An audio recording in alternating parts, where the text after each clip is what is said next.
Bab 433, Gerbang Domain Ling terbuka, pemegang Yuling dapat masuk. Di Istana Negara Zheng, Kaisar Zheng memimpin sekelompok tokoh penting kerajaan, ditemani beberapa menteri penting dari negara Zheng, berlutut dengan rendah hati di tanah. Di hadapan mereka, dua sosok duduk di kursi. Seorang pria dan seorang wanita. Pria itu berwajah pucat dengan janggut panjang, mengenakan jubah ungu, dan secara tersirat membawa aura mengintimidasi. Wanita itu adalah seorang ibu rumah tangga cantik bergaun hijau muda. Rambutnya disanggul, dan ia menunjukkan sedikit ketidakpedulian, menahan diri dari bicara santai atau tertawa. Dengan dibukanya gerbang Lingyu, beritahu wilayah dalam. Mereka yang memegang Yuling dapat memasuki Lingyu dan menuju sekte roh dan keluarga bangsawan tempat Yuling berasal. Negara Zheng bertanggung jawab untuk mengawal mereka yang memegang Ordo Giok ke kekuatan masing-masing tempat mereka berasal. Pria itu memberikan instruksinya dengan nada datar. Dipahami, Kaisar Zheng dan yang lainnya terkejut. Menurut aturan awal, gerbang Lingyu belum dibuka dan mengizinkan pemegang Ordo Giok memasuki wilayah Ling. Mengapa hal itu didorong maju? Apakah karena gerbang Lingyu telah terbuka? Memikirkan kemungkinan ini, Kaisar Zheng berkeringat dingin dan berlutut di tanah, melapor ke Sekte Roh Transcendent, gerbang Lingyu telah dibuka, dan orang-orang dari Istana Sui Xing telah memasuki domain dalam. Pria itu meliriknya dengan acuh tak acuh, ikuti saja aturannya. Tidak perlu melapor, ya, Sekte Roh Transcendent.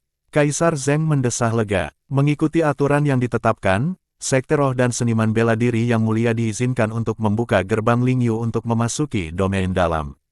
Kaisar Zheng dan yang lainnya mengundurkan diri untuk mulai memilih tangan guna mengatur pembukaan gerbang Lingyu dan mengawal mereka yang memegang perintah Giok ke Lingyu. Setelah hampir 10.000 tahun, gerbang Lingyu kembali terbuka dalam arti sebenarnya. Para seniman bela diri dari wilayah dalam yang memegang Ordo Giok memasuki Lingyu, menuju pasukan mereka masing-masing. Tidak ada ruang untuk kelalaian. Tanggung jawab keluarga kerajaan negeri Zheng justru seperti ini. Jika ada yang salah, negeri Zheng akan tamat. Tentu saja, selama mereka memenuhi tugasnya, mereka tidak akan dihukum meskipun mereka tidak mampu melindungi pemegang Ordo Jade dari serangan apapun. Sekte Roh Transcendent tentu saja akan meminta pertanggungjawaban para penyerang. Akan tetapi, jika negara Zheng mengabaikan tugasnya dan dengan sengaja mengabaikan masalah, itu akan menjadi kejahatan berat. Umumnya, pemegang Ordo Giok penting akan dikawal oleh pasukan mereka masing-masing. Pengawalan dari negara Zheng tidak diperlukan. Namun, situasi saat ini berbeda, dan apakah ada pemegang pesanan jade di domain dalam masih belum diketahui. Ya Rong, aku tak pernah menyangka Gunung Taomiu akan mengirimmu ke sini. Bagaimana kabar gurumu yang terhormat? Tanya pria itu kepada ibu asrama yang cantik. Raja King, baik sekali. Guruku baik sekali, jawab Yarong dengan nada datar. Raja King, seorang tokoh tangguh yang naik tahta dalam keluarga kerajaan negara Zhou Agung dalam beberapa dekade terakhir. Meskipun usianya lebih dari 100 tahun, ia adalah seorang ahli dalam tahap akhir proses pemurnian energi spiritual. Kenaikannya ke puncak pemurnian energi spiritual tampaknya sudah tidak diragukan lagi. Xiang Qing tampak terbiasa dengan sikap acuh tak acuh Yarong dan melanjutkan pertanyaannya. Dulu ketika gurumu yang terhormat memasuki domain dalam dan membantai iblis darah, apakah dia melenyapkan iblis darah sepenuhnya? Iblis darah sudah mati. Guruku sendiri yang menguburkannya. Iblis darah itu licik dan telah bangkit 3 kali. Meskipun kekuatan gurumu tak tertandingi dan kondisi iblis darah yang lemah, hubungan antara gurumu dan iblis darah itu, gumam Xiang Qing keras-keras. Diam, Yarong tiba-tiba memberitahunya dengan dingin. Xiang Qing menghela napas dan berkata, kamu tidak perlu marah, kamu harus tahu bahwa kakekku, Raja King sebelumnya, dibunuh oleh iblis darah di domain dalam. Ayah saya biasa-biasa saja dan gagal mewarisi gelar Raja King. Saya harus berjuang keras untuk mewarisi gelar Raja King. Bagi saya, iblis darah melambangkan kebencian yang mendalam dan dendam yang besar. Meskipun aku percaya pada gurumu, iblis darah yang liciklah yang paling mengkhawatirkanku. Aku takut pada hati gurumu yang lembut. Yarong menatapnya dengan dingin dan berkata, guruku telah lama meninggalkan perasaan cinta dan benci. Dengan membunuh iblis darah, ia memutus hasrat duniawi dan hambatan mental, serta terbebas dari belenggu. Xiang Qing terkejut, menatap Yarong dan menarik napas dalam-dalam, lalu bertanya, apakah gurumu sudah mencapai itu? Yarong memalingkan wajahnya, mengabaikannya. Di dalam gerbang Lingyu, di aula utama, kedua anggota yang memimpin terkejut dan buru-buru memberi hormat, "Salam, Yang Mulia." Kaisar Zheng benar-benar datang sendiri. Mungkinkah mereka telah mengonfirmasi bahwa pemuda itu adalah setan darah dan Kaisar datang untuk menginterogasinya? Untuk sesaat, kedua anggota ketua dipenuhi rasa gentar. Buka gerbang Lingyu, beritahu domain dalam. Mereka yang memiliki Ordo Giok dapat memasuki Lingyu selama 1 bulan. Kaisar Zheng memberi perintah dengan suara rendah. Baik, Yang Mulia. Kedua anggota ketua menghela napas lega. Sementara itu, mereka bingung. Mengapa pembukaan gerbang Lingyu dimajukan? Gerbang Lingyu terbuka, dan kali ini bukan hanya sekedar retakan, melainkan pembukaan menyeluruh. Pada saat yang sama, seorang lelaki tua mengikuti Kaisar Zheng melangkah melewati gerbang Lingyu dan memasuki domain dalam. Ledakan. Di alam liar sebelah utara, sebuah cahaya bersinar, dan semua anggota kuat Paviliun Tianbao langsung terkejut. Mereka semua berdiri di puncak gunung, menatap ke arah lokasi gerbang Lingyu. Ini, pembukaan lengkap gerbang Lingyu. Pria bermahkota ungu itu berseru kaget. Setelah beberapa saat, sebuah portal raksasa berkilauan dan berdiri di antara langit dan bumi. Energi spiritual yang melimpah mengalir dari gerbang besar ke domain dalam, membuat kepadatan energi spiritual langsung berlipat ganda dalam jarak 100 mil dari gerbang Lingyu. Lingji bumi surgawi dalam radius 100 mil juga menjadi lebih aktif. Seorang lelaki tua berjalan keluar dari gerbang Lingyu, sedikit mengernyit seolah meremehkan energi spiritual yang tipis di wilayah dalam. Ia mendongak ke arah Paviliun Tianbao. Dengan satu langkah, ia mencapai puncak Paviliun Tianbao. Melihat hal itu, lelaki bermahkota ungu itu mulai gemetar ketakutan, lalu jatuh ke tanah dengan suara gedebuk. "Salam, Yang Mulia." Para makhluk kuat lainnya di Paviliun Tianbao juga bertekuk lutut, berharap dapat mengubur kepala mereka di lumpur, karena takut jika tidak menyenangkan tokoh kuat ini, yang merupakan tulang punggung Paviliun Tianbao, mereka akan berujung pada kehancuran. Bab 434, pintu ke domain Ling terbuka, mereka yang memiliki Yuling dapat masuk bagian 2. Orang tua itu menatap pria bermahkota ungu itu, lalu berkata dengan acuh tak acuh, "Umumkan ke wilayah dalam, siapapun yang memegang Ordo Giok, boleh memasuki wilayah Ling selama 1 bulan. "Baik, Tuan." Lelaki bermahkota ungu itu terguncang hebat, lalu buru-buru menjawab dengan hormat. Dia sangat terkejut, mengapa mereka tiba-tiba membuka gerbang Lingyu, membiarkan mereka yang memegang Ordo Giok masuk. Apa itu Jade Order? Pada saat itu, pria bermahkota ungu itu menyadari bahwa ia sepertinya telah melewatkan pesan penting ini. Seandainya ia memegang Ordo Giok saat itu, apakah situasinya akan berbeda? Setelah mengeluarkan dekritnya, lelaki tua itu, yang tampaknya muak dengan tipisnya energi spiritual di wilayah dalam, berbalik dan kembali ke gerbang Lingyu. Baru setelah lelaki tua itu memasuki gerbang Lingyu, lelaki bermahkota ungu dan yang lainnya berani berdiri dan buru-buru menyebarkan berita ke seluruh wilayah dalam melalui Paviliun Tianbao. Adapun apa itu Jade Order, mereka yang mengerti, tentu akan mengerti, bukan? Di Pulau Changlan, Meng Chong sedang mempersiapkan terobosan. Dua wanita cantik yang kecantikannya luar biasa muncul di luar pulau. "Tuan Muda Su." Yun Miao Miao menatap Su Yan, tersenyum lembut ke arahnya. "Nona Yun, apa yang membawamu ke sini?" Su Yan tetap terus terang seperti biasanya. "Tentu saja, ada hal penting." Saat Yun Miao Miao sedang berbicara dengan Su Yan, Wu Shuang, sang Grandmaster Agung, sering melirik ke arah Li Xuan, guru Su Yan, yang tampak sangat muda dan tampan. Li Xuan mendongak, menatap wanita berhias indah di hadapannya. Jika bukan karena pikirannya yang jernih dan tak terganggu oleh gangguan luar, ia mungkin telah terpikat oleh kecantikan dan pesonanya. Wu Shuang menyapa senior. Melihat Li Xuan melihat ke arahnya, Wu Shuang bergegas menyapanya. Li Xuan mengangguk dan mengalihkan pandangannya darinya. Namun, Wu Shuang melangkah mendekatinya. Ia memancarkan aura menggoda setiap saat, dan dengan hormat bertanya, "Senior, saya punya pertanyaan tentang seni bela diri, bisakah Anda memberitahu saya?" Yun Miao Miao, yang sedang mengobrol dengan Su Yan, tampak malu. Apa sebenarnya yang dilakukan gurunya?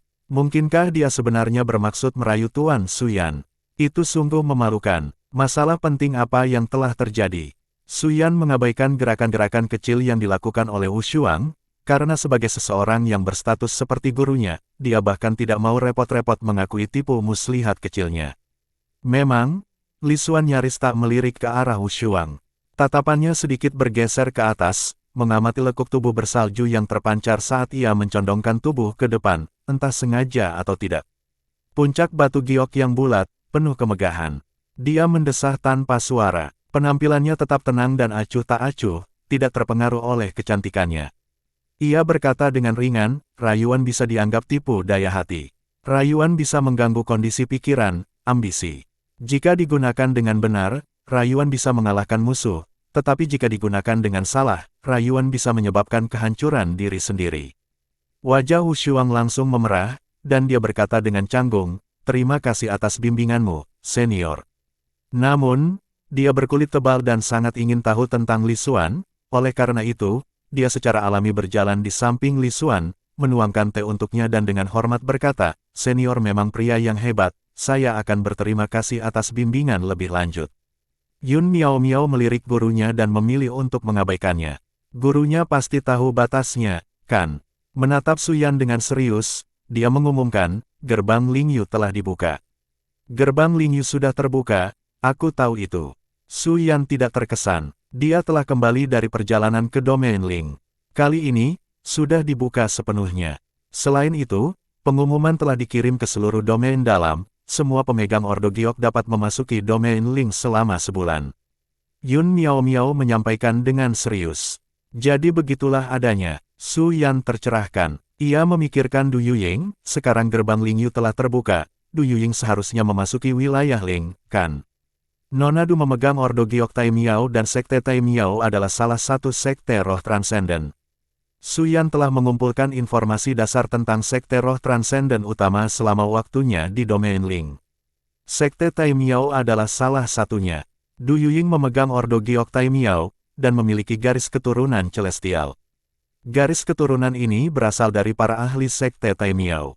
Statusnya tidak akan rendah begitu ia memasuki domain Ling.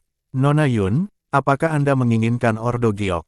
Su Yan bertanya. Yun Miao Miao telah membantunya memperbaiki keadaan pikirannya, dan karena dia memiliki beberapa Ordo Giok, jika Yun Miao Miao membutuhkannya, dia bersedia memberikannya kepadanya, sebagai balasan atas bantuannya sebelumnya. Saya memiliki Ordo Giok. Yun Miao Miao menggelengkan kepalanya, wajahnya penuh harap, Tuan Muda Su, apakah Anda berencana memasuki wilayah Ling? Bagaimana kalau ikut dengan saya? Tepat saat Su Yan hendak menolak dengan sopan, dia tiba-tiba mendongak ke arah luar pulau di mana dua sosok cantik tengah mendekat. Du Yuying dan Cuyer, Tuan Muda Su. Du Yuying menyambutnya dengan senyum berseri-seri. Tuan Muda Su. Saat melihat Su Yan, Cuyer tersipu dan menyapa dengan manis. Alis Yun Miao Miao berkerut sedikit saat dia menatap Du Yuying, sedikit keterkejutan tergambar di wajahnya. Sudah lama sejak terakhir kali mereka bertemu, Du Yuying telah banyak berubah. Dia sekarang tampak gagah dan sangat cantik. Nona Du, apakah Anda di sini juga untuk gerbang Lingyu? Yun Miao Miao menyipitkan mata saat dia bertanya. Lalu bagaimana dengan Nona Yun sendiri? Sudut bibir Du Yuying terangkat sedikit membentuk senyuman. Su Yan mengamati kedua wanita itu dan tampak berpikir keras sebelum akhirnya berkata, kedua wanita itu berencana untuk memasuki domain Ling. Tempat ini menganut sistem hierarki yang ketat, dan kita semua berasal dari domain dalam. Jika memungkinkan, kita harus saling membantu agar dapat membangun pijakan yang kuat di domain Ling.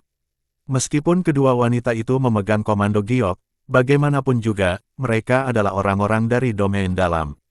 Sekalipun komando giok di tangan Du Yuying adalah komando giok tertinggi, hal itu belum tentu dapat menyelamatkannya dari diskriminasi dalam sekte Tai Miao, terlepas dari identitasnya sebagai anggota sekte roh transenden. Tuan Muda Su benar, perkataan Du Yuying menunjukkan persetujuannya. Yun Miao Miao tampak sedikit terkejut. Seolah menyadari sesuatu, ia tersenyum, Miao Miao akan mendengarkan Tuan Muda Su.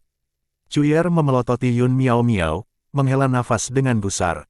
Li Xuan sedang memberikan nasihat kepada Wu Shuang. Sesekali, ia melirik Su Yan dan kedua wanita itu dengan rasa ingin tahu. Ia memuji dalam hati, muridnya memang tangguh. Senior, gerbang Lingyu akan segera dibuka. Siapapun yang memegang komando giok bisa masuk. Aku ingin tahu apa pendapat senior tentang ini. Wu Shuang bertanya dengan rasa ingin tahu. Baik itu domain dalam maupun domain Ling, keduanya hanyalah sudut dunia. Aku tidak punya pandangan tertentu. Li Xuan menjawab dengan acuh tak acuh.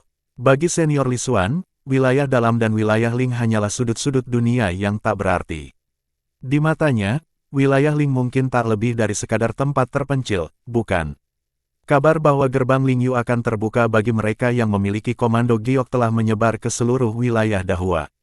Banyak kekuatan besar berspekulasi tentang apa sebenarnya komando giok itu. Beberapa kekuatan melakukan segala kemungkinan untuk menemukan komando jade dan menggali informasi terkait dengannya.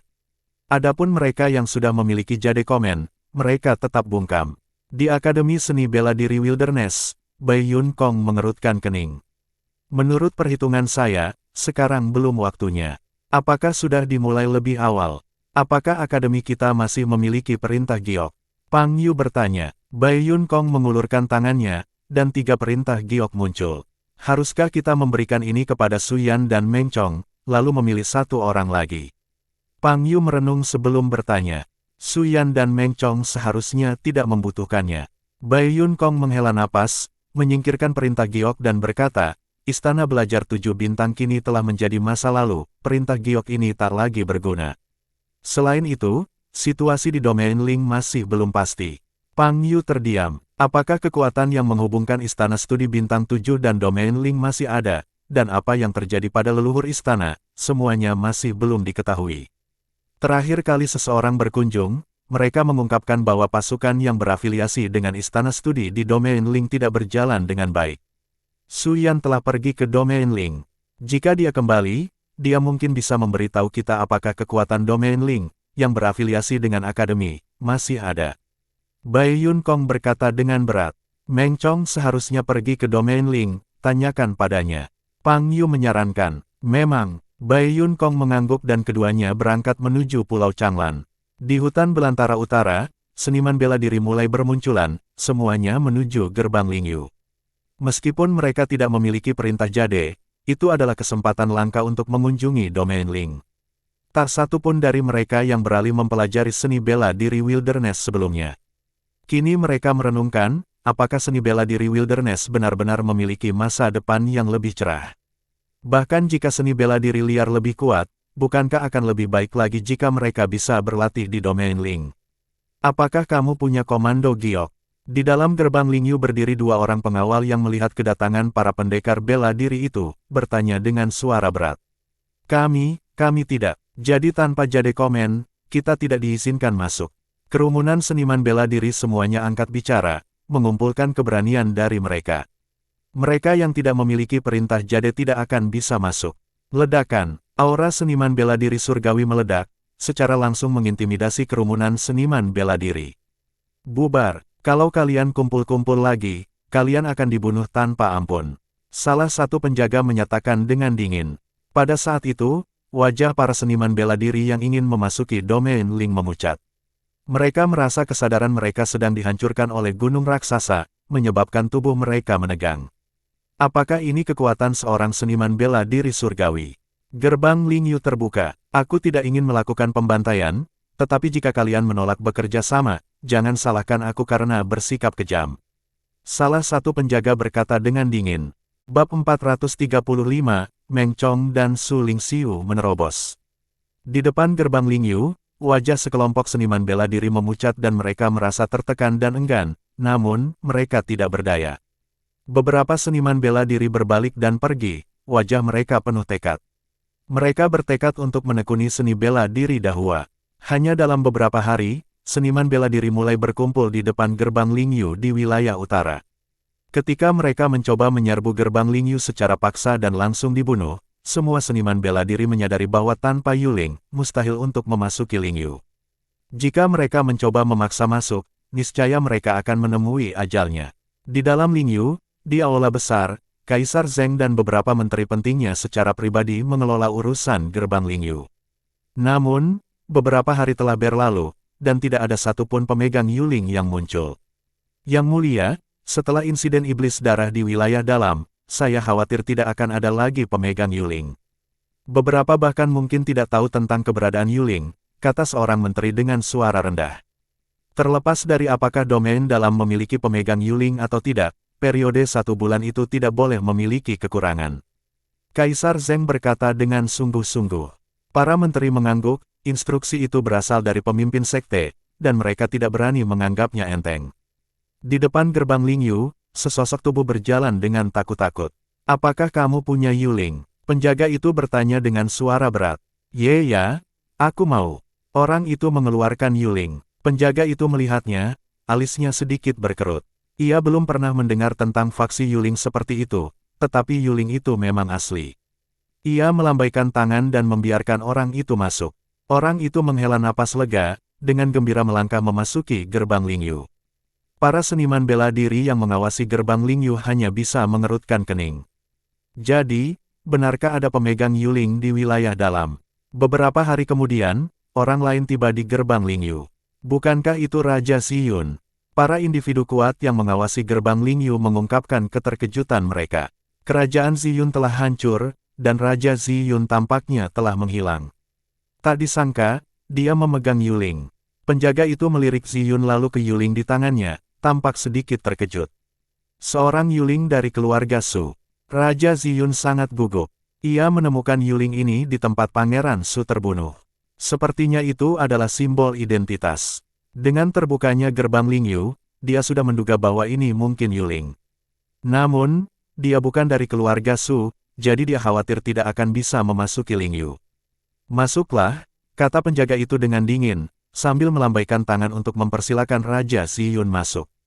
Usia tuanya dan kurangnya kekuatan membuatnya biasa-biasa saja di Lingyu. Bahkan dengan seorang Yuling, menjadi bagian dari keluarga Su hanya akan membuatnya menjadi pelayan. Dia tidak layak untuk dipikirkan 2 kali. Jangankan sekarang, bahkan di masa lalu, hanya anak-anak berbakat seperti Yuling yang akan mendapat perhatian. Jika bakat mereka terlalu rendah, mereka hanya bisa bekerja serabutan setelah masuk. Di Pulau Changlan, Yun Miao Miao, Du Yuying, dan Ziyun berinteraksi satu sama lain. Ketiga wanita itu berniat memasuki Lingyu. Mereka sudah mendapat gambaran kasar tentang situasi di Lingyu dari Suyan. Itu adalah tempat dengan perbedaan hierarki yang ketat. Beruntungnya, ketiga wanita itu memegang Yuling dari Sekte Roh Transenden. Ziyun memegang Yuling Raja King dari negara Zhou Agung. Yuling di tangan Yun Miao Miao berasal dari Sekte Roh yang sama dengan milik Du Yuying, Tai Miao Yuling. Terlebih lagi, menurut catatan di Yuling, tampaknya itu berasal dari orang yang sama. Meskipun ketiga wanita itu ingin Su Yan dan Meng Chong memasuki Lingyu bersama mereka, Su Yan dan Meng Chong menolak. Mereka tidak mempertimbangkan untuk masuk bersama Yuling. Yuling yang kau pegang seharusnya adalah peninggalan nenek moyangku. Dengan senyum berseri-seri di wajahnya, Du Yuying tampaknya telah memperoleh keuntungan atas Yun Miao Miao. Yuying, teknik kultivasi yang aku latih diturunkan oleh nenek leluhur, dan aku adalah keturunan langsung dari nenek leluhur. Yun Miao Miao juga tidak mundur. Terlepas dari siapa kakak senior dan siapa adik juniornya, begitu kita sampai di Sekte Tai Miao, kita harus saling mendukung. Kita tidak boleh mencoreng nama Dahua. Setelah hening sejenak, Du Yuying berbicara. Tentu saja, Yun Miao Miao mengangguk setuju. Inner Domain kini telah menjadi sejarah, kini telah menjadi Dahua. Mereka semua orang Dahua, dan Dahua berhubungan erat dengan Su Yan. Dengan dibukanya gerbang Lingyu dan jendela 1 bulan, ketiga wanita itu tidak terburu-buru untuk masuk. Di puncak, Meng Chong berada di tengah-tengah terobosan. Cahaya keemasan berputar di sekelilingnya, dan auranya terus meningkat. Dengan raut wajah penuh harap, Li Xuan mengantisipasi terobosan Meng Chong. Mungkinkah sebentar lagi, Meng Chong akan memahami tingkat kedua tubuh emas abadi hari besar? Ledakan. Pada saat tertentu, sosok Meng Chong melesat ke atas, berubah menjadi raksasa setinggi 3 meter. Cahaya keemasan bersinar terang, membuatnya tampak seperti seorang Vajra Arhat. Auranya terus tumbuh lebih kuat. Li Xuan menyesap tes spiritualnya, diam-diam memperhatikan dan menantikan transformasi Meng Chong setelah terobosannya.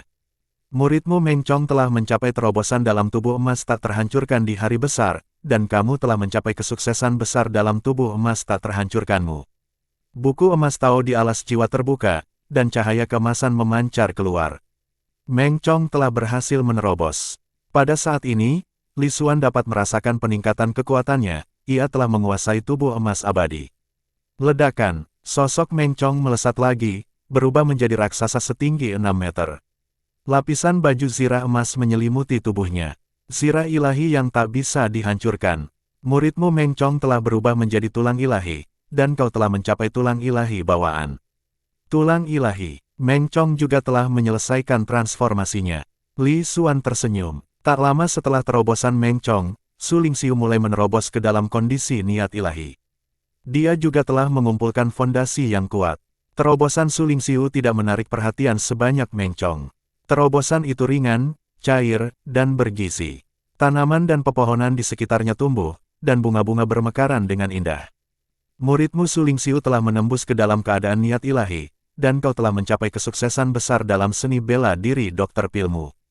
Pil Dr. Martial Arts juga telah mencapai kesuksesan besar di Divine Intense State. Penuh antisipasi, Li Xuan bertanya-tanya apakah Su Lingxiu juga akan berubah menjadi tulang ilahi. Di bawah bimbingan Su Yan dan dengan akumulasi fondasi yang cukup kuat, dia seharusnya mampu berubah.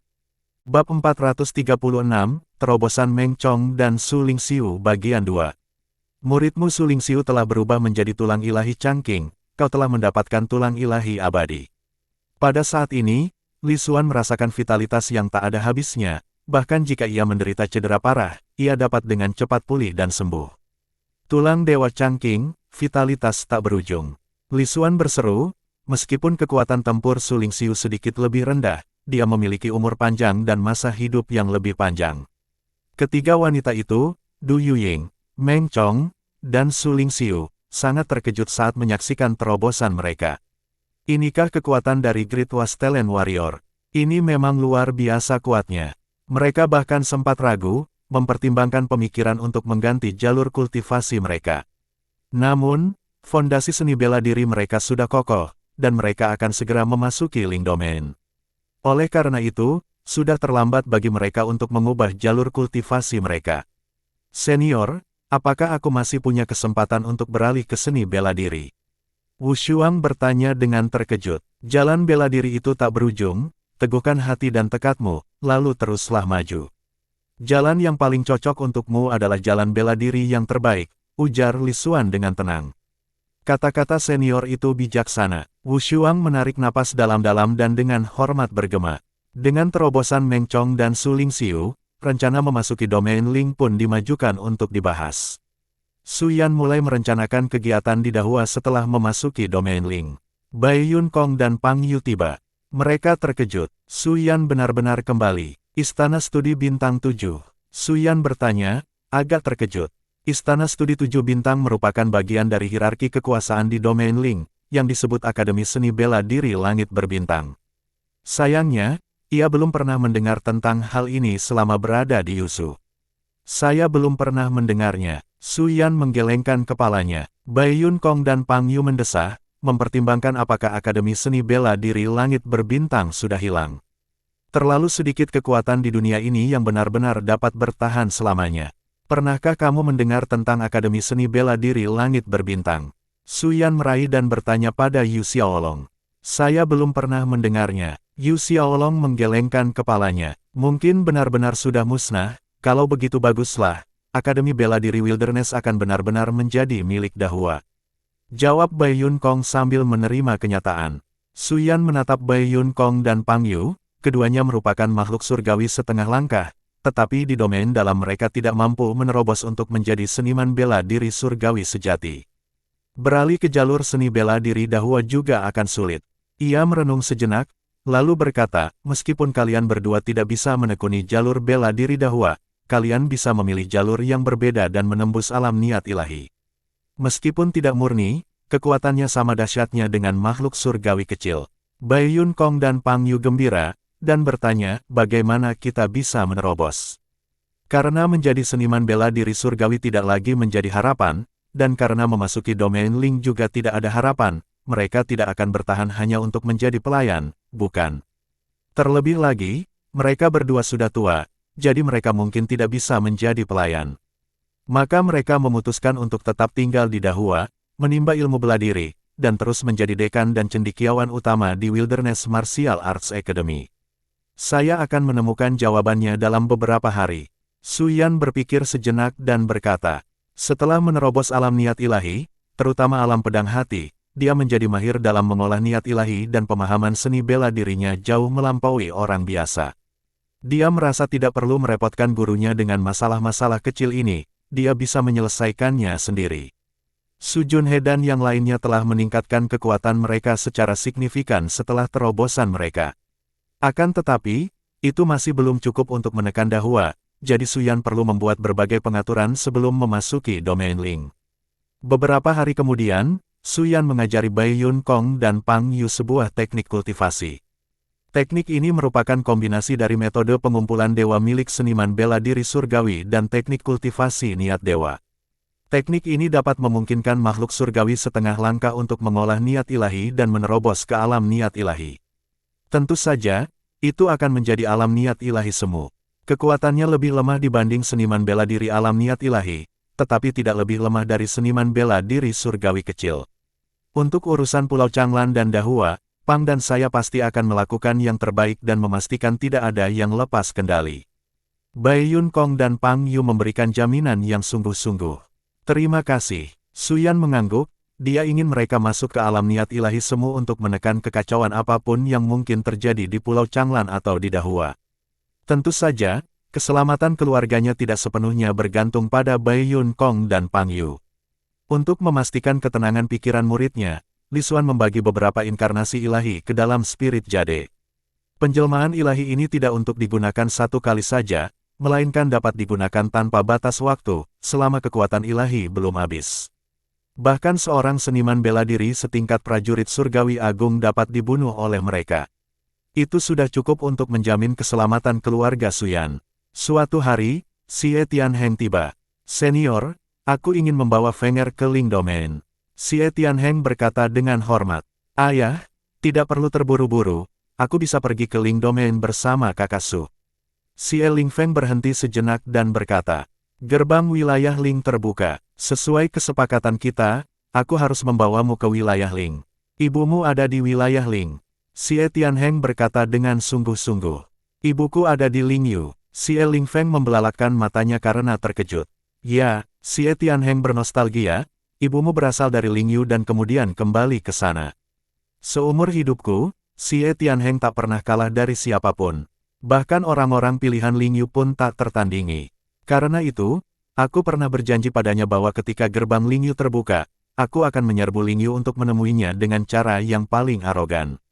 Setelah memahami jalannya pedang, Xie Tianheng mengira dia telah berhasil. Namun, sekarang tidak buruk.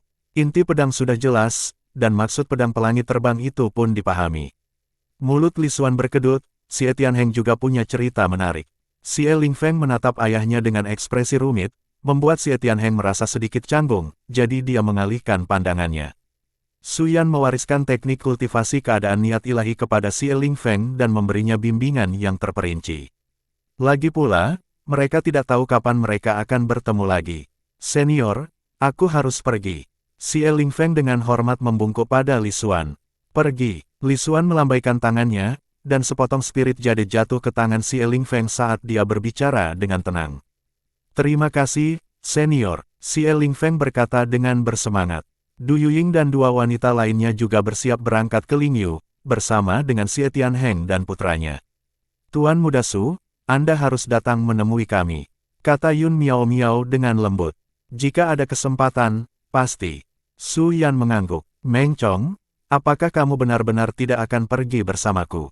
Ziyun menempel pada Meng Chong dan bertanya.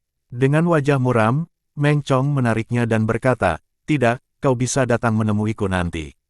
Meskipun Lingyu besar, nama Meng Chong pasti akan terpatri di dalamnya. Baiklah kalau begitu. Ziyun mengangguk dengan enggan. Li Xuan mendesah dalam hatinya, lalu melemparkan 3 spirit jade, dianggap sebagai cadangan untuk ketiga gadis ini yang mungkin menjadi menantunya. Wu Shuang menatapnya. Mulut Li Xuan berkedut. Mengingat jasanya menyeduh teh dan mengambilkan air untuknya akhir-akhir ini, mungkin sebaiknya ia juga memberinya satu. Saudara Su, Saudara Meng, saya menantikan kabar tentang ketenaran kalian di Lingyu. Xie Lingfeng berjanji. Tentu saja, Su Yan dan Meng Chong mengangguk dengan sungguh-sungguh.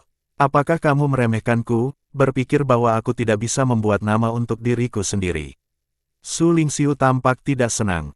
Xie Lingfeng berkata dengan serius, "Saudari Lingxiu, sebagai praktisi medis yang tak tertandingi, bagaimana mungkin Anda tidak terkenal? Saya menantikan hari ketika Paviliun Changqing menjadi bagian dari Sekte Roh Transenden." Lebih tepatnya begitu. Su Lingxiu mulai tertawa. "Obat-obatan ini akan kuberikan padamu."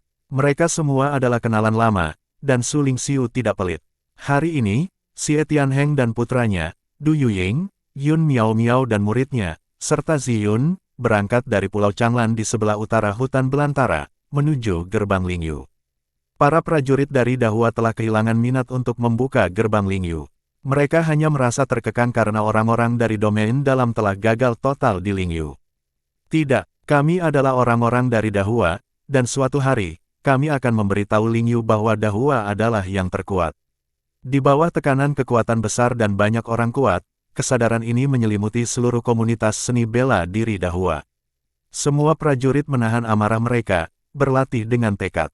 Sudah beberapa hari sejak seseorang yang memegang perintah Giok Roh memasuki gerbang Lingyu.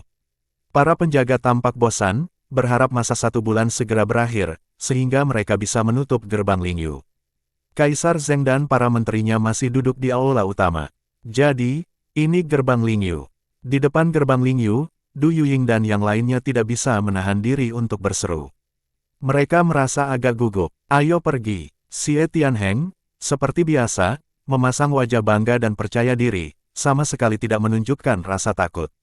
Ia bahkan tidak menganggap para penjaga, yang kekuatannya setara makhluk surgawi tingkat rendah, sebagai ancaman. "Apakah kamu punya perintah Giok?" Penjaga itu bertanya dengan suara berat. Tatapannya tertuju pada Du Yuying dan para wanita lainnya, memperlihatkan ekspresi terkejut. Adakah wanita secantik itu di wilayah bawah domain dalam? Xie Tianheng membuka telapak tangannya dan menunjukkan perintah Giok ungu. Penjaga itu hanya melihat sekilas, tetapi Xie Tianheng sudah mengemasi barang-barangnya dan melangkah masuk ke gerbang bersama Xie Lingfeng. Penjaga itu hendak mengatakan sesuatu, tetapi kemudian mengurungkan niatnya. Ia merasakan sesuatu yang tidak biasa dari Xie Tianheng. Karena perintah Giok itu nyata, dia, sebagai penjaga kecil, memutuskan untuk tidak ikut campur lebih jauh. Xie Tianheng memasuki gerbang Lingyu tetapi tidak melanjutkan langkahnya. Ia malah menoleh ke arah Du Yuying dan yang lainnya, takut diganggu oleh para penjaga. Bab 437, masuk pertama ke domain Ling, satu serangan untuk mengalahkan Dewa Pemurnian. "Apakah kamu punya perintah Giok?" Penjaga itu bertanya dengan acuh tak acuh. Du Yuying dan 2 gadis lainnya, membuka telapak tangan mereka dan memberikan sebuah tablet batu giok. Penjaga itu, awalnya, tidak terlalu memperhatikan. Ia memandangnya dengan acuh tak acuh, siap mengalihkan pandangannya, tetapi tiba-tiba, raut wajahnya berubah drastis. "Apakah ini perintah Giok Tai Miao, perintah Giok Raja King, Zhou Agung?" Hatinya langsung terguncang. Utusan yang datang ke negeri Zheng kali ini adalah para tetua sekte Tai Miao dan Raja King dari negara Zhou Agung saat ini. Penjaga lainnya berbalik dan bergegas ke gerbang Lingyu. "Para wanita, silakan masuk ke dalam." Penjaga yang tersisa berkata sambil tersenyum di wajahnya. Du Yuying membawa Cuier, Yun Miao Miao membawa gurunya, dan Ziyun melangkah ke gerbang Lingyu. Mereka semua punya dugaan tentang perubahan sikap penjaga itu. Suyan pernah berkata bahwa Sekte Tai Miao dan Zhou Agung memiliki status transenden di domain Ling. "Yang mulia, ada berita bagus." Penjaga itu datang berlari, wajahnya penuh kegembiraan. "Kabar baik apa?" Kaisar Zheng mengerutkan kening, penjaga ini agak impulsif, dia harus diturunkan pangkatnya. "Yang mulia, para individu berbakat dan arogan dari domain dalam yang memegang komando Giok Tai Miao dan Raja King telah tiba," kata penjaga itu dengan bersemangat. "Apa, sebenarnya?" Kaisar Zheng tiba-tiba berdiri. "Benar sekali," kata penjaga itu dengan sungguh-sungguh. "Bagus, bagus, kalian berdua pengawal berjasa, naik pangkat." Kaisar Zheng berkata dengan gembira. Kali ini, utusan itu berasal dari Sekte Tai Miao dan Raja King dari Zhou Agung. Sekarang ada pemegang perintah Giok dari wilayah dalam yang datang, dia pasti akan menerima pujian dari para tetua sekte lagi. Kaisar Zheng, dengan wajah berseri-seri, memimpin beberapa pejabat penting untuk menyambut Du Yuying dan para gadis lainnya secara langsung. Mengenai para dayang yang memasuki wilayah Ling, hal itu tidak menjadi masalah, asalkan tingkat komando gioknya cukup bergengsi. Hanya dengan sekali pandang, hatinya makin bergairah. Mereka benar-benar sangat berbakat. Adapun Xie Tianheng dan putranya, dia melirik mereka sekali dan tidak peduli lagi pada mereka. Wajah Xie Tianheng sedikit menggelap, tetapi karena yang lain kuat, dia tetap diam.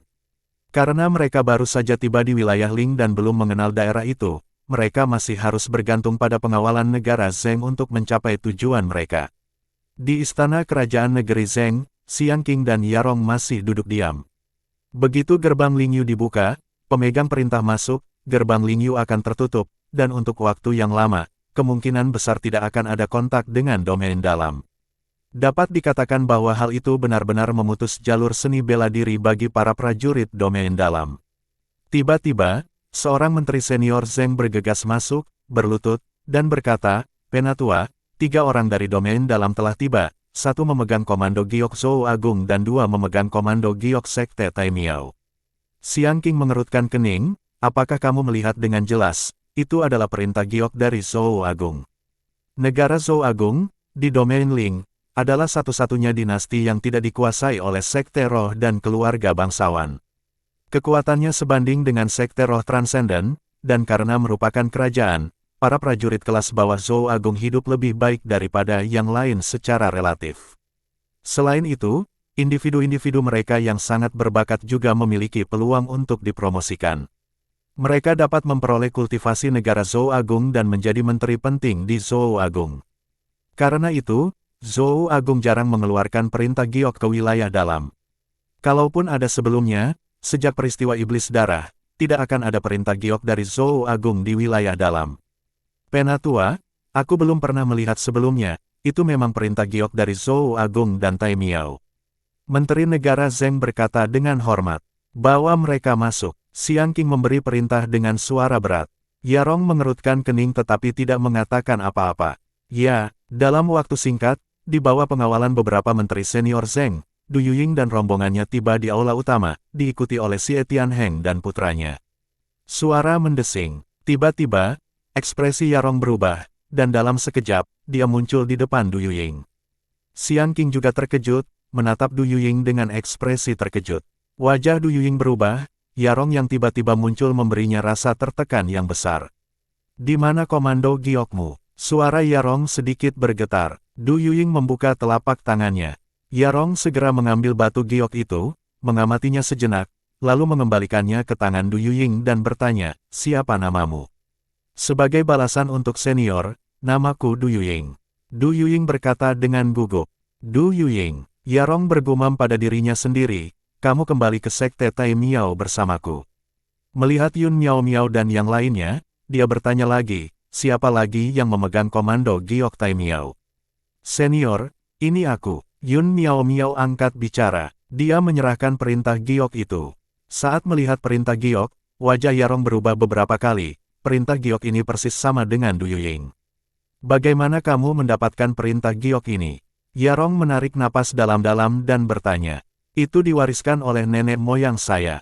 Yun Miao Miao menjawab, "Nenek guru." Yarong menghela napas dan berkata, "Kalau begitu, kalian semua ikuti aku kembali ke Sekte Tai Miao."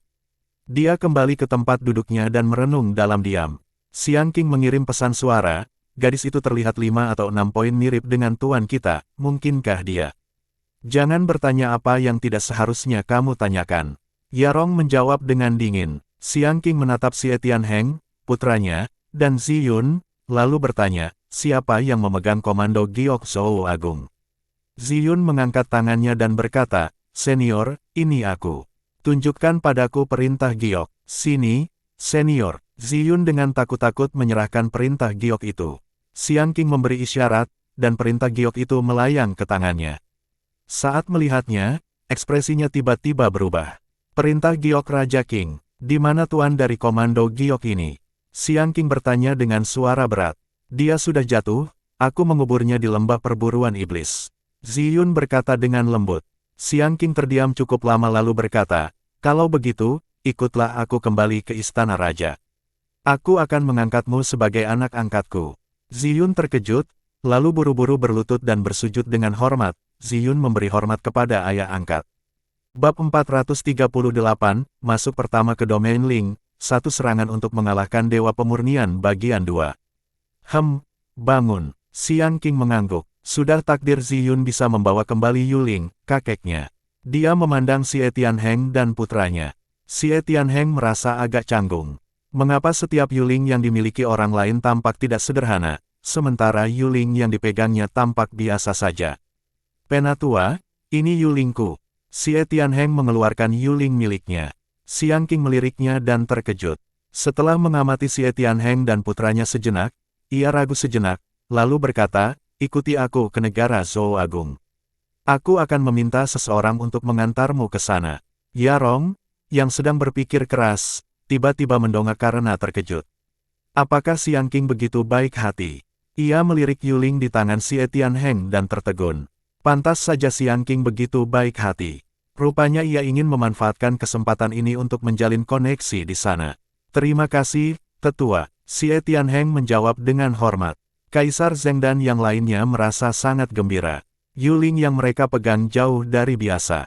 Xiang Qing berdiri dan berkata kepada Kaisar Zheng, kau melakukannya dengan baik kali ini. Setelah gerbang Lingyu ditutup, pergilah dan dapatkan hadiahmu sendiri. Misi negara Zheng tetap sama, tidak boleh diganggu, tetapi kau juga tidak boleh ikut campur dalam perselisihan secara sembrono. Terima kasih, Tuan Sekte Tai Miao, kami akan mengingat instruksi Anda, menjalankan misi kami dengan teguh, dan tidak akan terlibat dalam perselisihan apapun. Kaisar Zheng merasa gembira, berlutut dan memberi hormat. Dengan kata-kata ini, negara Zheng dapat terus maju. Xiang Qing mengangguk dan berjalan menuju pintu keluar, sambil berkata, mengenai pemegang Yuling yang tersisa, silakan putuskan sendiri. Yarong juga segera bangkit untuk pergi. Xie Tianheng, Du Yuying, dan yang lainnya bergegas mengikuti. Di luar aula utama, Xiang Qing menoleh ke Ziyun dan Xie Tianheng, berkata, kalau ada kata-kata perpisahan, sampaikan di sini. Soal kapan kita akan bertemu lagi, itu belum diketahui. Setelah mengucapkan selamat tinggal, Xie Tianheng, putranya, dan Ziyun pergi bersama Xiang Qing. Du Yuying dan Cuyer, Yun Miao Miao dan gurunya Wu Shuang, mengikuti Yarong ke Sekte Tai Miao. Du Yuying, atas instruksi Yarong, mengenakan kerudung. Setelah dengan hormat mengantar mereka pergi, Kaisar Zheng dan yang lainnya menghela napas lega. Sesuai aturan, tidak seorang pun diperbolehkan membahas masalah ini atau mengungkapkan informasi apapun, atau mereka akan dihukum mati. Kaisar Zheng berkata dengan tegas, Yang Mulia, tenang saja, kami mengerti aturannya. Kelompok pejabat itu membungkuk dan menjawab, di wilayah dalam, seharusnya tidak ada lagi pemegang penting Yuling yang tersisa, selesaikan saja misi sesuai aturan.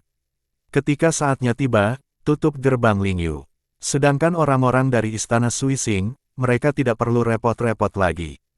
Kalau mereka tidak tahu lebih baik dan tidak mau kembali, ya sudahlah.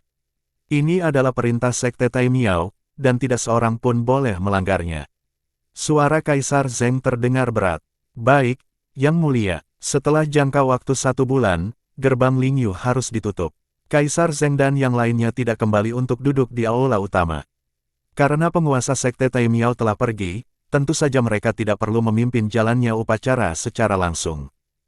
Di Pulau Changlan, semua orang bersiap memasuki Lingyu. Suyan mengajarkan teknik kultivasi keadaan niat ilahi dan alam asal ilahi kepada ayahnya, Su Junhe, untuk memastikan bahwa setelah ayahnya mencapai alam Tongsuan, ia dapat terus berkultivasi dengan sukses. Lebih jauh lagi, dia dengan cermat menyampaikan semua poin penting dari pengembangan keadaan niat ilahi satu persatu. Di sisi lain, Su Lingxiu sedang sibuk meramu pil. Pil untuk kultivasi alam Tongsuan dan untuk menembus alam niat ilahi semuanya membutuhkan ramuannya sendiri. Mereka tidak tahu kapan mereka akan dapat kembali dari perjalanan ini. Su Junhe dan yang lainnya akan tinggal di Dahua untuk mengembangkannya dan tidak akan pergi ke Lingyu. Su Junhe juga memahami bahwa kekuatannya yang lemah hanya akan menjatuhkan putranya jika dia pergi ke Lingyu. Setelah mewariskan teknik kultivasi kepada ayahnya, Su Yan melakukan perjalanan lagi keliling Dahua dan pergi ke Paviliun Tianbao. Semuanya sudah diatur dengan baik. Hanya tinggal beberapa hari lagi menuju batas waktu 1 bulan untuk gerbang Lingyu. Saatnya berangkat dan memasuki Lingyu. Kucing merah, kamu harus makan dengan baik. Aku tidak tahu kapan aku bisa mengajarimu membaca lagi, kata Ibu Su sambil membelai kepala kucing merah. Kucing merah enggan berpisah. Tanpa perawatan Ibu Su, ia akan kekurangan pil untuk dimakan di masa depan dan harus menanggung masa-masa sulit. Tapi ia ingin pergi ke Lingyu. Lingyu punya binatang spiritual. Ia harimau yang berbudaya, harimau yang penuh mimpi. Ia ingin menjadi Raja Iblis. Dan hanya dengan pergi ke Lingyu, kesempatan ini dapat diraih. Li Xuan menghela napas, ia masih belum menemukan murid keempatnya di wilayah dalam. Ia berharap Lingyu tidak mengecewakannya. Di depan gerbang Lingyu, pria bermahkota ungu dan tokoh-tokoh kuat lainnya dari paviliun Tianbao membungkuk dan berkata, Tuan Muda Su, yakinlah, Dahua tidak akan kacau, dan pasti akan punya hari untuk menyaingi Lingyu. Su Yan menganggukkan kepalanya. Guru, saya masuk dulu. Li Xuan mengangguk. Su Yan kembali tampil seperti saat dia kembali ke domain dalam, tidak memperlihatkan wajah aslinya untuk memasuki gerbang Lingyu, karena dia sedang dikejar oleh Sekte Dewa Giok dan keluarga Su. Jika berita tentang kembalinya dia ke domain dalam tersebar, sulit untuk menjamin bahwa orang-orang dari Sekte Dewa Giok tidak akan menimbulkan masalah di domain dalam. Setelah Su Yan memasuki gerbang Lingyu, Li Xuan dengan tenang berkata, ayo pergi. Dia melangkah maju, diikuti oleh Meng Chong, Su Lingxiu, Zhou Ying, Meng Susu dan Red Chat. Apakah kamu punya Yuling? Penjaga itu bertanya. Tidak, Meng Chong melirik penjaga itu. Tidak, penjaga itu sangat marah dan hendak mengusir mereka, tetapi tiba-tiba dia mengecilkan lehernya dan berkata, masuklah. Baru setelah Li Xuan dan kelompoknya masuk, penjaga lain berkata, apa kau bodoh? Orang-orang ini jelas tidak bisa diajak main-main dan mereka ada hubungannya dengan orang yang baru saja masuk. Terima kasih sudah diingatkan. Penjaga itu berterima kasih padanya. Beberapa saat yang lalu, ia merasakan firasat akan kematian yang akan datang. Begitu memasuki gerbang Lingyu, Li Xuan merasa segar kembali. Energi spiritual Lingyu memang padat. Energi spiritual yang sangat kaya. Seru Su Lingxiu. Meng Susu memandang sekelilingnya, ekspresinya rumit namun penuh harap. Setelah melintasi aula besar, Su Yan sudah menunggu. Guru, kemana kita harus pergi? Li Xuan menjawab dengan acuh tak acuh, kemanapun tidak masalah, pergi saja sesukamu. Setelah tiba di Lingyu, tugas pertamanya adalah menemukan kultivator seni bela diri Qi Get yang cocok. Yu Xiaolong menjulurkan kepalanya dari lengan baju Su Yan dan berkata, aku tahu tempat dengan pemandangan indah yang tidak terlalu jauh dari ibu kota negara Zheng. Li Xuan mengangguk, kalau begitu, ayo kita pergi ke sana. Setelah selesai berbicara, dia mengalihkan pandangannya ke arah kucing merah. Kucing merah berlari-lari kecil dan menggoyangkan badannya, berubah menjadi seukuran bukit kecil. Li Xuan mengangguk puas, akhirnya, ia bisa memanfaatkan kucing merah sebagai tunggangannya. Menunggangi punggung kucing merah, dengan meja dan kursi teh yang telah disiapkan, Su Lingxiu sedang menyeduh teh untuk tuannya. Su Yan dan Yu Xiaolong memimpin jalan, sementara Meng Chong melihat sekeliling, tidak duduk di punggung kucing merah. Xier dan Meng Susu awalnya ingin menunggangi punggung si kucing merah juga, tetapi mereka terintimidasi oleh tatapan tajam si kucing merah dan hanya bisa dengan kesal mengikutinya dengan berjalan kaki. Begitu mereka meninggalkan lokasi gerbang Lingyu, Su Yan kembali ke wujud aslinya, dan kelompok itu menuju ke area yang disebutkan oleh Yu Xiaolong. Dalam perjalanan, tentu saja mereka tidak dapat menghindari pertemuan dengan para pendekar bela diri Lingyu. Maka, sebelum mereka mencapai tujuan, dua sosok turun, kekuatan Dewa Pemurni Surgawi tak tergoyahkan, tatapan dingin mereka tertuju pada Su Yan. Mereka adalah para dewa ahli dari Sekte Dewa Giok dan keluarga Su. Apakah kamu sadar akan dosa-dosamu? Tetua dari Sekte Dewa Giok menatap Su Yan dengan dingin.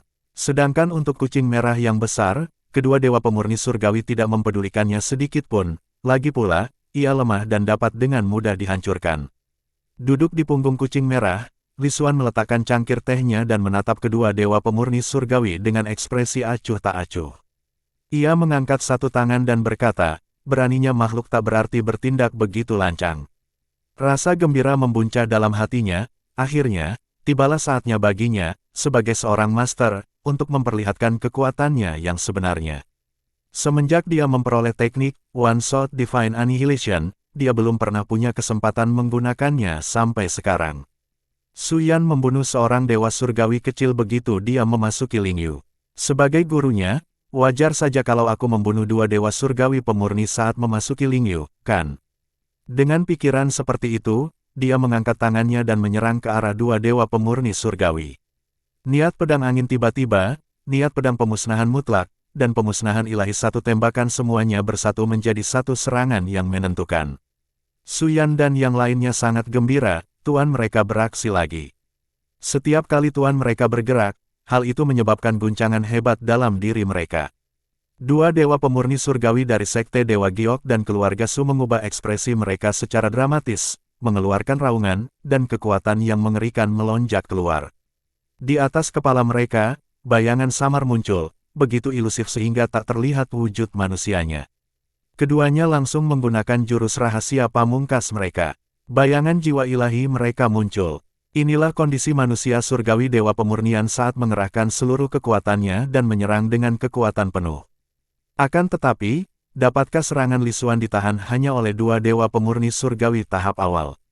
Di udara, tampaklah sebuah pusaran hitam, menelan dan memusnahkan segalanya.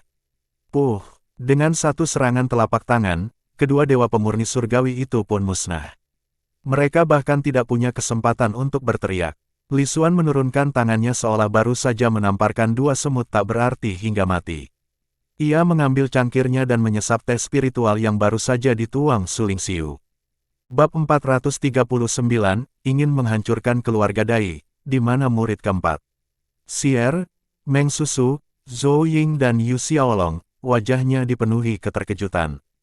Seorang dewa pemurnian manusia surgawi, praktisi yang berdiri di puncak alam roh, telah menjadi abu. Dia terbunuh hanya dengan lambaian tangan, seolah mengusir dua ekor nyamuk.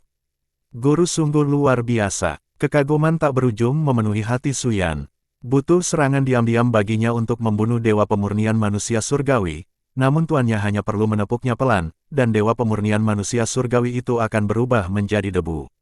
Dan, tuannya bahkan tidak mengerahkan seluruh kekuatannya. Cukup dengan gerakan santai, seperti menepuk nyamuk, tepuk tangan saja sudah cukup. Kapan saya bisa mencapainya? Suyan bertanya-tanya dalam hati. Meng Chong menyentuh kepalanya yang botak berkilau dan merenung. Tubuh emas hari besarnya yang tak terhancurkan masih terlalu lemah. Ia belum bisa mencapai level gurunya, yang bisa dengan mudah membunuh manusia surgawi dewa pemurni hanya dengan satu sentuhan. Begitu aku berhasil menembus lapisan kedua tubuh emas abadi, aku seharusnya sudah hampir sampai. Meng Chong berpikir dalam hati. Serangan para tetua Sekte Roh Giok dan keluarga Su hanyalah selingan singkat. Mereka melanjutkan perjalanan ke tempat yang disebutkan Yu Xiaolong. Sekitar 100 mil di luar ibu kota negara Zheng, ada sebuah rumah bangsawan yang baru didirikan di sebuah lembah yang menyenangkan dan tenang. Li Xuan duduk dengan santai di kursi.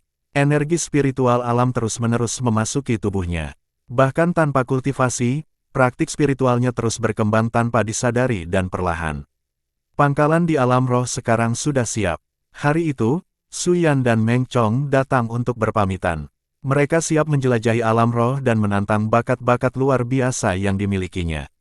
Pergilah, jalan seni bela diri tidak pernah mulus. Mengalami lebih banyak dan terlibat dalam lebih banyak pertarungan akan membantumu memahaminya lebih baik, menyerap kebijaksanaan semua aliran, dan memahami arti sebenarnya dari seni bela diri. Li Xuan berbicara dengan suara tegas seorang guru yang tegas. Ya, guru. Suyan dan Meng Chong menjawab dengan patuh. Setelah kau memahami prinsip-prinsip keterampilan ilahi, kembalilah ke sini. Aku akan mengajarimu seni bela diri yang melampaui keterampilan ilahi. Li Xuan menatap kedua muridnya dan berkata, murid pasti akan bekerja keras untuk berkultivasi, terus-menerus memahami keterampilan ilahi dan memahami prinsip-prinsip keterampilan ilahi sesegera mungkin. Suyan menjawab dengan hormat. Murid juga akan berusaha memahami tingkat kedua dan ketiga tubuh emas abadi sesegera mungkin. Meng Chong menimpali. Baiklah, pergi. Li Xuan mengangguk. Pada akhirnya, dia memutuskan untuk menunggu sampai Suyan sepenuhnya memahami prinsip-prinsip keterampilan ilahi sebelum mengajarinya tahap seni bela diri berikutnya. Bahkan jika dia mengajarinya seni bela diri di luar keterampilan ilahi, tanpa memahami keterampilan ilahi, Suyan tidak akan mampu memahaminya. Terlebih lagi, meskipun ia memiliki garis besar dan pemahaman dasar tentang seni bela diri di luar keterampilan ilahi, Li Xuan belum puas dengan penjelasannya. Mungkin setelah menguasai keterampilan ilahi, ia mungkin memiliki ide-ide baru yang dapat membimbingnya mengembangkan teknik bela diri yang lebih baik. Su Yan dan Meng Chong pergi. Yuzu kemungkinan akan menimbulkan drama lagi, karena Su Yan saat ini sedang diburu oleh Sekte Roh Giok, keluarga Su, dan keluarga Dai. Harga hadiah untuk kepalanya telah mencapai beberapa juta kristal roh. Bahkan identitas seorang praktisi dari Sekte Roh atau keluarga seni bela diri bangsawan pun ditawarkan. Banyak kultivator lepas menginginkan kesempatan itu untuk bangkit di dunia dan terbebas dari status kultivator lepas mereka. Su Yan bukan orang yang bisa menahan amarah. Bagaimana mungkin dia membiarkan hal ini terjadi? Tepat saat Dai Seng pernah mengejarnya, dia berbalik dan menghancurkan operasi keluarga Dai. Menguasai, Su Lingxiu memijat bahu gurunya dengan senyum menyanjung di wajahnya. "Kenapa kamu tidak pergi?" Li Xuan bertanya dengan heran. "Kemampuanku terlalu lemah." Su Lingxiu menjawab tanpa daya. Dia diburu oleh Pavilion Yinlou. Zhou Ying membawanya ke tempat persembunyian, tetapi dia tidak pernah merasa aman karena alam roh penuh dengan praktisi yang kuat, dan dia hanya berada di alam niat ilahi. Jika dia bertemu dengan Dewa Pemurni manusia surgawi, dia hanya bisa lari. Jika dia tidak hati-hati, dia mungkin tidak akan diberi kesempatan untuk melarikan diri. Oleh karena itu, dia merasa tidak aman dan tidak mempunyai keinginan untuk menjelajah luar dengan bebas. Tidak seperti kakak laki-laki dan kakak laki-laki kedua, yang bahkan bisa melawan dan membunuh manusia surgawi Dewa Pemurnian, aku memutuskan untuk menjelajah hanya setelah menerobos ke alam asal ilahi. Su Lingxiu berbicara dengan mata setengah tertutup. Begitu dia berhasil mencapai alam asal ilahi, dia akan merasa percaya diri. "Maumu?" Li Xuan tidak memaksanya. Su Lingxiu adalah seorang seniman bela diri dan penyembuh. Kekuatannya tidak terletak pada pertarungan. Selama ia memiliki pengobatan spiritual, ia dapat terus memurnikan obat dan menyempurnakan alkimianya.